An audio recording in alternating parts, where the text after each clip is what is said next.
Kembali dalam Buletin Awal ni, aktiviti mantai bagi menyambut Ramadan dan juga Aidilfitri menerusi tradisi melapah serta menjual daging segar tidak asing buat masyarakat di Negeri Sembilan. Dan jika zaman dahulu, penduduk bergotong royong menyembelih lembu atau kerbau kemudian melapah dan membahagikan daging itu untuk semua. Namun, seiring dengan peredaran zaman, tradisi mantai kini dilakukan menerusi program jualan. Namun, pada tahun ini, rata-rata masyarakat mengakui persiapan sambutan Aidilfitri dibuat lebih ala kadar berbanding tahun-tahun sebelumnya.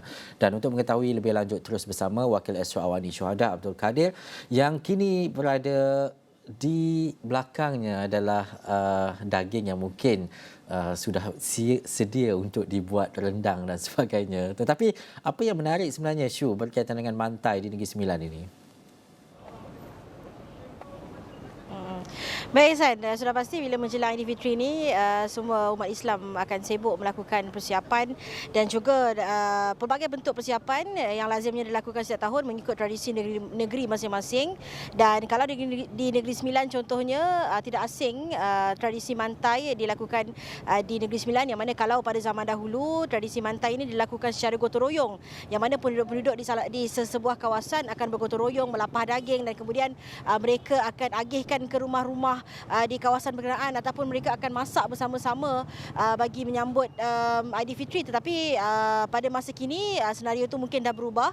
Gotong royong tu mungkin dah kita tak nampak lagi dah sekarang ni, tetapi dia dah berubah kepada bentuk jualan mantai, yang mana biasanya 2 hari sebelum menjelang hari raya ataupun sebelum Ramadan dan Aidilfitri, orang ramai akan mula keluar membeli persiapan-persiapan untuk itu yang dinamakan tradisi mantai, persiapan untuk menyambut Ramadan dan juga persiapan untuk menyambut Aidilfitri. Dan kalau di Negeri Sembilan pada jualan Syawal, mantai Syawal kali ini ada lebih kurang 8 outlet yang disediakan oleh Fama di seluruh negeri itu, dan juga kerajaan negeri juga menyediakan program jualan mantai di Negeri Sembilan lebih kurang 22 outlet. Dan sudah pasti program itu menawarkan bahan-bahan keperluan seperti sudah pasti apabila raya mereka memerlukan daging dan juga bahan-bahan masakan yang lain seperti daun maman, yang mana Negeri Sembilan cukup terkenal dengan rendang maman yang akan dimasak dengan daun maman itu di program-program jualan yang dijual dengan harga yang lebih rendah, iaitu lebih kurang 10 hingga 30% lebih murah. Dan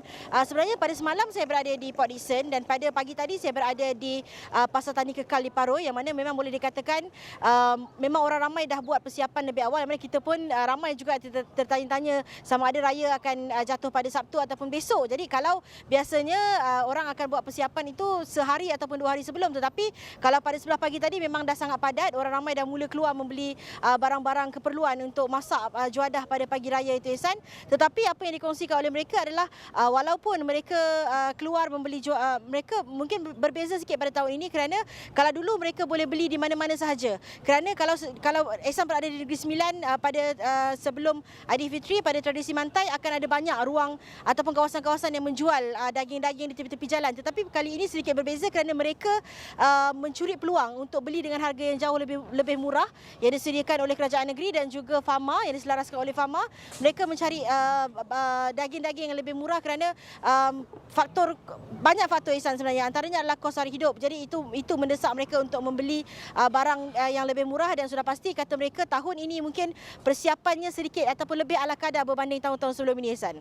Syu, kalau tadilah dapat jeling-jeling sikit kan, berapa sebenarnya harga sekilo daging yang dijual di tempat Syu berada tu?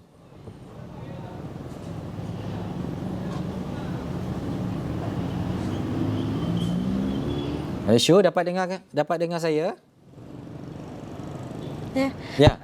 Sekali lagi, Ihsan, saya tak dengar apa Ihsan, soalan Ihsan tadi. Apa tadi, Ihsan? Kan kalau Syu bersama-sama dengan pengunjung, pembeli, peniaga dan sebagainya, berapa harga yang diletakkan untuk sekilo daging yang dijual di tempat dan juga di tempat Syu berada itu? Baik, kalau daging segar biasanya kalau di pasar-pasar utama lebih kurang sekitar 40 ke 41 ringgit sekilogram. Tetapi pada program mantai pada pagi tadi, semalam juga sebenarnya dijual dengan harga sangat murah, lebih kurang 37 ringgit. Dan ada juga yang di bawah program kerajaan negeri, program jualan mantai di bawah kerajaan negeri dijual dengan harga serendah 25 ringgit. Itu yang menyebabkan orang ramai mencuri peluang untuk keluar beli barang yang lebih murah berbanding mereka ke pasar biasa, kerana bukan sahaja daging-daging Ihsan. Sebenarnya sayur-sayuran juga dijual dengan harga potongannya, walaupun Fama menyarankan peniaga-peniaga menjual dengan harga lebih kurang potongan sebanyak 30%, tetapi ada juga peniaga-peniaga yang mengambil inisiatif kerana kebanyakan produk-produk Fama dijual barangannya merupakan produk terus dari ladang. Jadi peniaga-peniaga sendiri mengambil inisiatif menjual dengan harga serendah ataupun potongan sebanyak 50% bagi membantu pengguna-pengguna untuk membuat persiapan menjelang Aidilfitri ni Ihsan. Dan juga Syu akan pulang ke Johor hari ini. InsyaAllah Ihsan, mungkin malam ni saya akan bergerak pulang ke Johor Bahru Ihsan. Ya,